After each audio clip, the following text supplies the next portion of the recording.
प्रेम से बोलिए जय अवसानी मैया की। अवसानी मैया उड़ाई गुलाल की लाल हुई सारी नगरी। अवसानी मैया उड़ाई गुलाल की लाल हुई सारी नगरी।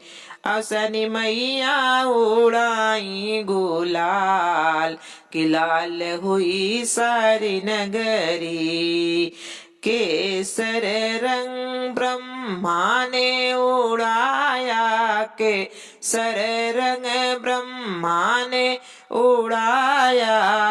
ब्रह्माड़ी उड़ाई गुलाल की लाल हुई सारी नगरी। ब्रह्माड़ी उड़ाई गुलाल की लाल हुई सारी नगरी।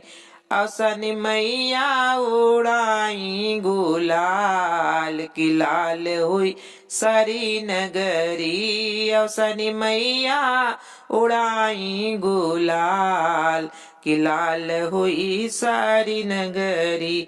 अवसानी मैया उड़ाई गुलाल की लाल हुई सारी नगरी। पीला रंग विष्णु ने उड़ाया, पीला रंग विष्णु ने उड़ाया। लक्ष्मी ने उड़ाई गुलाल की लाल हुई सारी नगरी। लक्ष्मी ने उड़ाई गुलाल की लाल हुई सारी नगरी। अवसानी मैया उड़ाई गुलाल की लाल हुई सारी नगरी। अवसानी मैया उड़ाई गुलाल की लाल हुई सारी नगरी।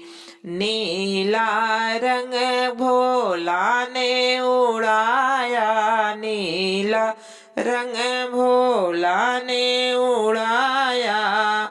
गौरा रानी उड़ाई गुलाल की लाल हुई सारी नगरी। गौरा रानी उड़ाई गुलाल की लाल हुई सारी नगरी।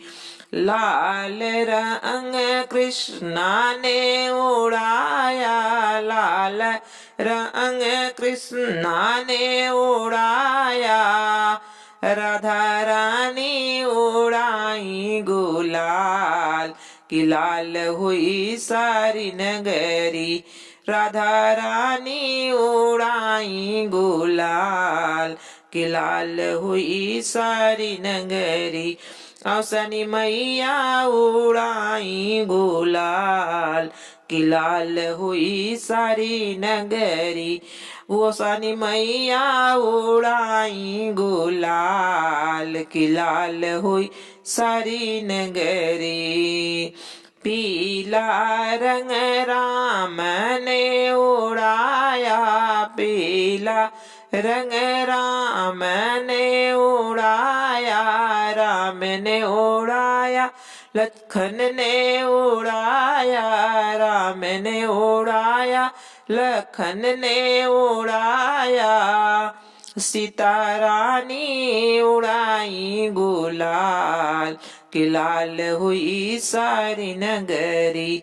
सीता रानी उड़ाई गुलाल की लाल हुई सारी नगरी। अवसानी मैया उड़ाई गुलाल की लाल हुई सारी नगरी। अवसानी मैया उड़ाई गुलाल की लाल हुई सारी नगरी।